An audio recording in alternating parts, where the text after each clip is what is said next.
Bonjour à tous, c'est Baptiste de MGK Photographie et on se retrouve aujourd'hui pour une nouvelle vidéo destinée aux débutants en photographie.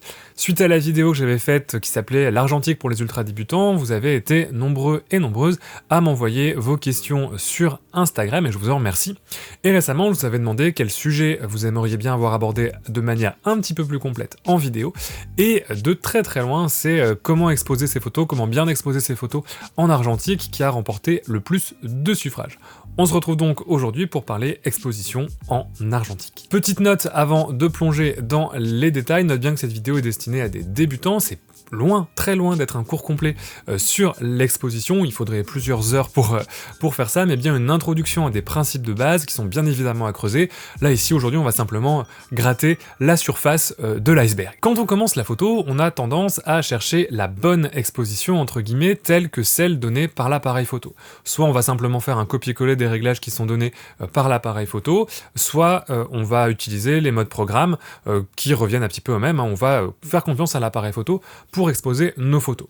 En soi, il n'y a aucun mal à ça et de manière générale, tu peux avoir de très très bons résultats en faisant cette méthode. Tu vas même avoir très souvent de bons résultats avec cette méthode de faire confiance à l'appareil photo.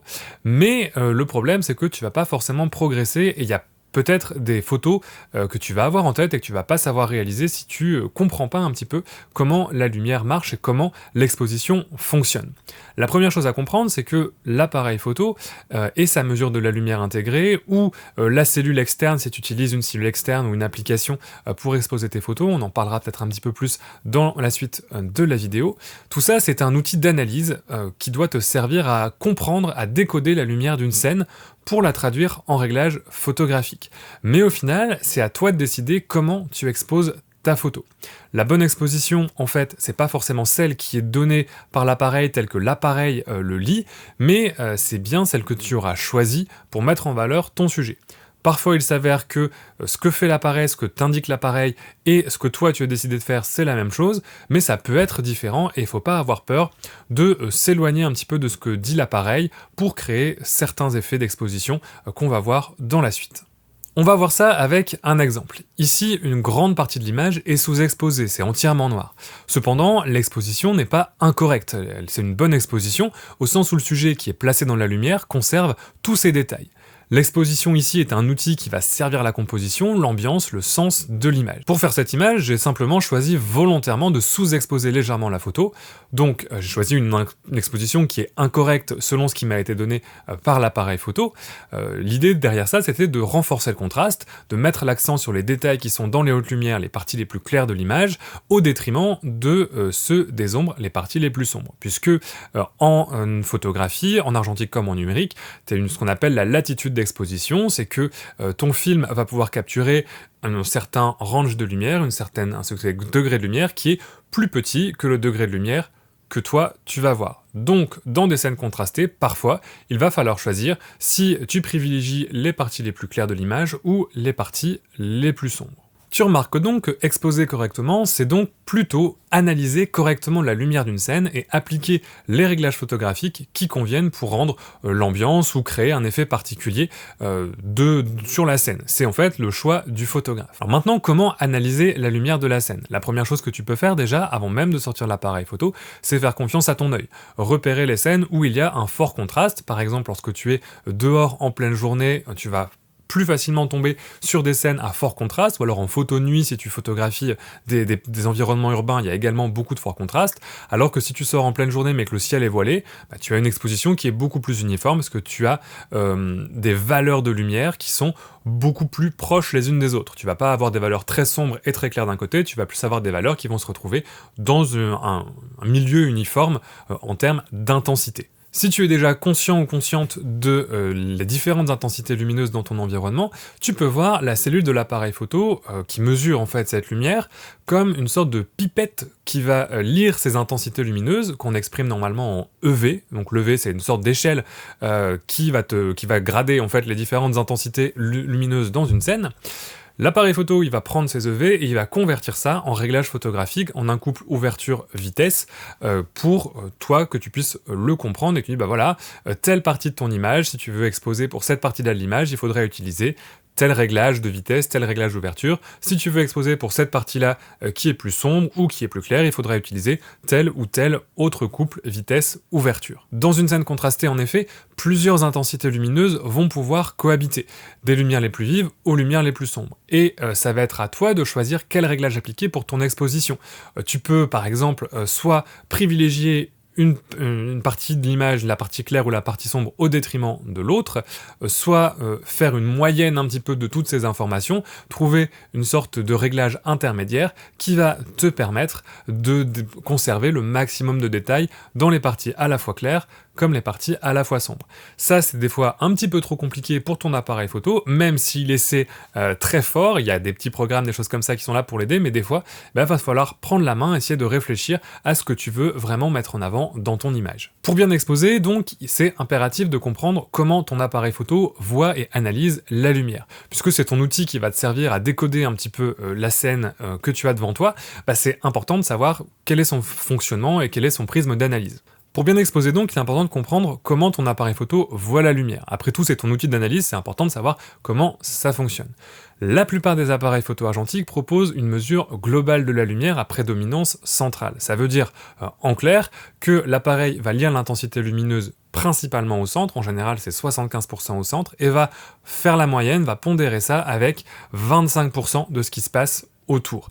Et comme ça donne un bon équilibre en général entre ton sujet qui est généralement au centre de la photo, qui est en général ce pourquoi tu exposes, c'est là où tu veux avoir la meilleure exposition possible, et le fond, pour éviter qu'il y ait un trop fort contraste par exemple, ça permet de pondérer un petit peu la mesure de l'exposition.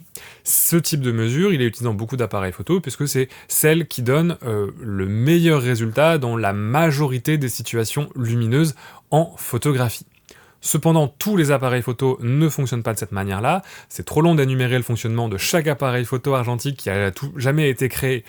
Donc je t'invite à aller voir dans le manuel de ton appareil que tu peux souvent trouver facilement en ligne pour essayer de trouver cette information. Certains appareils photo proposent aussi d'autres méthodes de lecture de la lumière, ou différents modes proposent un choix de modes de lecture de la lumière. Le mode spot, c'est un mode qui ne va lire la lumière uniquement dans le centre de l'image. En général, c'est 98% au centre de l'image, sans du tout prendre en compte le reste du cadre. Donc ce type de mesure a l'avantage d'avoir une mesure très précise en fait d'un élément de l'image. Ça fait vraiment pipette, tu peux vraiment capturer une partie de l'image et lire très précisément son exposition, mais ça peut aussi engendrer des erreurs si c'est pas correctement utilisé, notamment dans le cas de contre-jour. C'est pour ça que c'est pas la mesure d'exposition qui a été retenue dans la plupart des cas pour les appareils photo. Quelles sont maintenant les spécificités de la pellicule argentique en regard de l'exposition? Alors tout d'abord, je vais te rassurer, puisque le film négatif pardonne très facilement les erreurs d'exposition, surtout en cas de surexposition, et surtout dans le cas des films couleurs qui peuvent, pour la plupart, prendre entre 3 et 5-6 stops de surexposition sans trop de problèmes selon la gamme du film. Alors ce qui est vrai pour les films négatifs n'est pas vrai pour tous les films argentiques, on en parle un petit peu plus tard. En argentique, avec du film négatif, il y a donc beaucoup de photographes qui cherchent à exposer pour les ombres. L'idée, c'est qu'en surexposant légèrement la pellicule, on va éclaircir globalement l'image et on sera ainsi certain d'avoir des détails dans les parties les plus sombres. Comme on a une latitude assez importante dans les hautes lumières, en faisant ça, on prend peu de risques de surexposer au point de perdre les hautes lumières, de perdre par exemple le ciel. Comme le film supporte très bien la surexposition, mais moins la sous-exposition, si tu exposes pour les ombres, c'est-à-dire les zones les plus sombres de l'image, tu es sûr d'avoir à la fois des détails dans les ombres et des détails dans les hautes lumières, sauf si la scène est très très très contrastée, comme le cas d'un très fort contre-jour par exemple. Cependant, ça signifie pas qu'il faut toujours surexposer ton film. Moi je trouve que c'est pas forcément une bonne chose de toujours traiter son film en surexposition. Puisque cette idée en fait vient du fait que de manière générale, il est plus facile de scanner ou de tirer un négatif qui a été surexposé.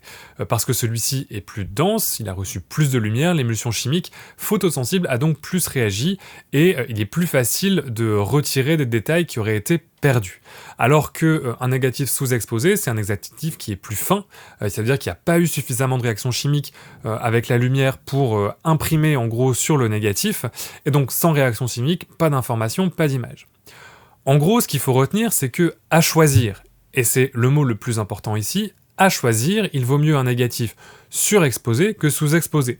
Ça ne signifie pas qu'il faut toujours surexposer sa pellicule, puisque une exposition correcte sera toujours plus souhaitable en termes de travail derrière qu'une exposition sur ou sous-exposée.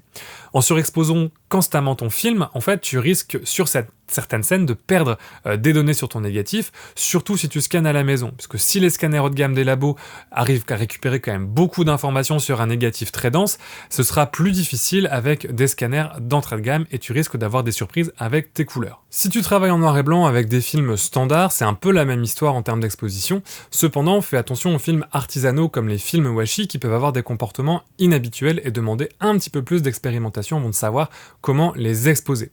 Il en va de même pour les films orthochromatiques qui sont plus sensibles à certaines ondes du spectre lumineux, notamment le bleu, et pas du tout sensibles à d'autres, le rouge, et donc ça demande d'exposer des fois un petit peu différemment en termes de lecture de la scène. Enfin, les choses sont encore différentes pour le film positif comme l'Ektachrome, la Provia ou la Velvia, puisque ce sont des films qui ont une très petite latitude. Alors si tu ne veux pas brûler tes hautes lumières, il faut faire un travail d'analyse de la scène assez important, et vraiment c'est pas des films que je conseille pour les débutants, en tout cas sans avoir une petite expérience d'exposition en argentique, puisque c'est des films qui sont vraiment plus compliqués à exposer. Comment faire maintenant si tu n'as pas de cellule intégrée dans ton appareil photo ? Alors, tu peux soit acheter une cellule à main, mais en général, quand on débute, c'est souvent des achats qui sont assez coûteux et qu'on va pas forcément faire tout de suite. Tu peux aussi aller regarder du côté des applications mobiles qui vont remplacer un petit peu ta cellule à main.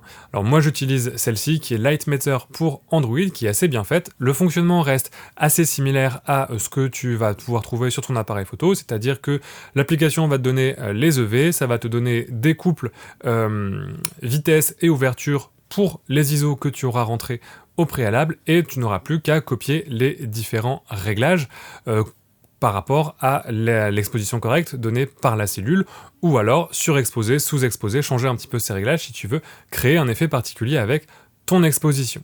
Sache que cette application te propose deux modes de mesure, un mode spotmètre qui mesure la lumière réfléchie, c'est-à-dire la lumière qui est renvoyée par ton sujet vers l'appareil photo. C'est pratique notamment c'est comme ça que fonctionne ton appareil photo normalement, et c'est une fonction qui est pratique pour photographier les choses qui sont de loin, desquelles on ne peut pas s'approcher. L'autre mode de mesure de la lumière, c'est la lumière incidente, qui en fait mesure la lumière qui arrive sur ton sujet, auquel cas il faut l'utiliser en mettant le capteur avant de ton appareil photo à côté de ton sujet.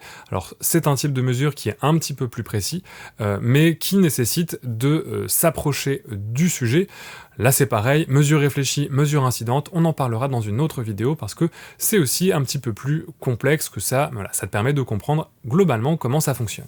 Enfin, tu as peut-être entendu parler de la règle du Sunny 16, qui est une règle bien pratique pour estimer l'exposition d'une scène sans avoir besoin ni de cellules, ni d'appareil photo ou de mesure électronique de la lumière. En gros, le Sunny 16, c'est assez simple une fois qu'on a compris. Ça considère que, en plein soleil, à f16, la vitesse est égale à la valeur ISO du film. Prenons un exemple concret, ça veut dire que en plein soleil avec un film 400 ISO dans l'appareil photo, à f16, ma vitesse devrait être de 1/500e pour avoir une exposition correcte. Forcément, comme 1/400e ça n'existe pas, on prend la valeur de la vitesse la plus proche. À partir de là, tu as en fait une lecture de base et tu peux ajuster tes différents réglages. Si tu veux sous-exposer un petit peu ta photo, mais il va falloir augmenter un petit peu ta vitesse, par exemple faire f16 1 millième, et dans ce cas-là, tu seras à -1 en termes d'exposition. Inversement, si tu fais 1/500e f11, et ben dans ce cas-là, tu seras à +1. Tu trouves souvent sur les boîtes de pellicules, notamment les pellicules comme la Color Plus, en tout cas pas mal de pellicules entrée de gamme, tu trouves souvent des petits guides qui te rappellent en fait cette règle avec des couples vitesse et ouverture que tu vas pouvoir peut-être simplement glisser dans le dos de l'appareil photo pour avoir un petit guide global. C'est des choses qui peuvent aider pour estimer globalement l'exposition d'une scène sans avoir besoin de la mesure intégrée du boîtier. Garde en mémoire cependant que ça reste une estimation et c'est moins précis que de travailler avec une cellule électronique. Mais dans certains cas, ça peut toujours dépanner. Voilà, c'en est terminé pour cette vidéo qui n'a fait qu'effleurer la surface d'un iceberg gigantesque. Comme souvent en photo en plus, il y a beaucoup de querelles de chapelle sur la bonne façon d'exposer ces photos. Et en réalité, c'est surtout à toi de réfléchir à la manière de travailler ton exposition. Les méthodes qui existent clé en main, comme le fameux zone system d'Amsterdam dont tu as déjà entendu parler, c'est là pour t'aider, pour te conseiller, c'est pas forcément des choses à suivre à la lettre, puisque y a plein de manières d'exposer différemment, de voir une scène différemment et d'analyser la lumière de manière différente. C'est extrêmement difficile en plus de résumer ça dans des vidéos YouTube où c'est difficile d'avoir la subtilité nécessaire pour prendre en compte tous les cas de figure possibles. C'est aussi le cas pour cette vidéo qui veut pouvoir te donner des pistes, mais qui n'a pas vocation à être le tutoriel complet pour exposer correctement ces photos en argentique.